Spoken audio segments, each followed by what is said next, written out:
Giants fans, welcome to the first episode of Blue and Bold. My name is Safi Jamhour, and if you're wondering who I am, I'm just a Giants fan. I'm a diehard Giants fan. Hopefully, I can provide some insight from a diehard Giants fan's perspective on this channel. So if you're interested in that content, just hit the subscribe button, hit the like, comment, everything. All those will be really appreciated. So I'm just not gonna waste any time. Today we're training camp day 6. The Giants' second day in pads, and a lot of news came out. Right? Malik Neighbors, of course, everybody heard about this. Malik Neighbors had a shoulder injury on a running play. He was helped off by some trainers, but hopefully it's nothing too serious. We've already gotten reports from Mike Garafolo and Ian Rappaport of NFL Network saying they should be okay. Like, he should be okay. Avoided anything major. So that's good to hear. More injury news coming out of training camp. Defensive tackle DJ Davidson was also walked off the field. Seemed to be a leg injury as he was limping off. Again, helped by some trainers. Let's hope that's nothing serious. And Andrew Thomas, still coming back from the leg injury he sustained last year. He was already active. He was already placed on the PUP list. Physically unable to perform. He was seen outside with trainers, which we haven't seen really much in previous days of training camp. So this is the first time we're actually seeing him in action. Outside with the trainers, so that's good enough to hear. Joe Shane and Brian Dable already mentioned that he should be ready for week 1, or at least they're hoping for him to be ready for week 1. All of us Giants fans hope so too, because the O-line is going to be a major factor in how this season goes, to protect Russell Wilson and Jackson Dart possibly after the bye week.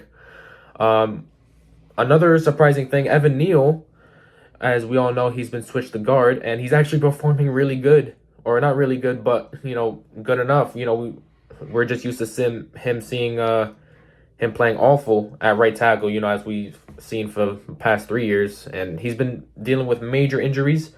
But hopefully he could take a Mekhi Becton turn in his career and hoof the guard. We've already seen him.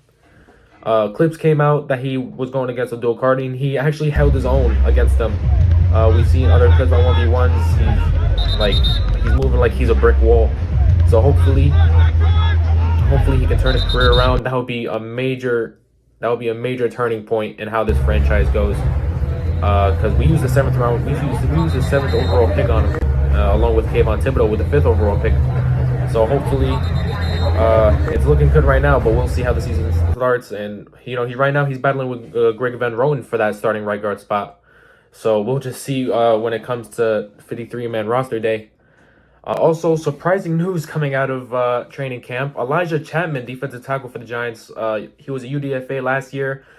We've seen him take a couple snaps at fullback for the first team. There should be a clip shown right on the side of me. I don't know which side, but a clip should be shown. He was just, used as a blocking thing. Hopefully, I don't know what that's about. But it's some spice coming out of this offense. So it's more exciting things than we've seen in the last years with this team.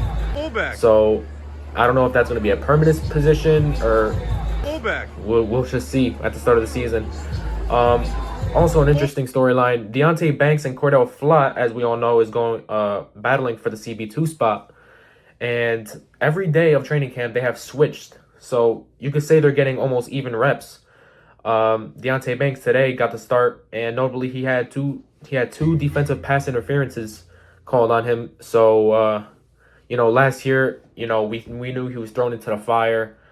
New defensive coach, Wink Martindale, the defensive coordinator before Shane Bowen, like to ran a blitz heavy man defense, and Shane Bowen is more of a zone defense.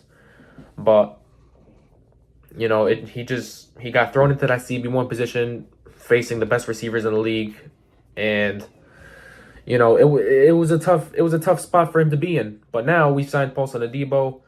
Deonte Banks hopefully can form well in that CB2 spot, but Cordell Flott is actually showing promise as CB2 as well. So we'll just see how that battle goes. We'll see what Brian Dable makes. We'll see the decision they make at the end before the start of the season. And yeah, this season's gonna be fun. So, and that's all the notes I have for today. So I hope you guys enjoyed. If you guys want more like this, just drop a comment. If you guys want to see something else, give me all the ideas you guys can get. Comment it down. It will really be appreciated because I want to build a strong community here. I want to build a good community, and I want to have a lot of fun with this. I am having fun. But that's so yeah. Hopefully you guys enjoyed. Subscribe, like, comment. If you want to see more, again, like I said, comment down below. And yeah, I'll see you with more tomorrow.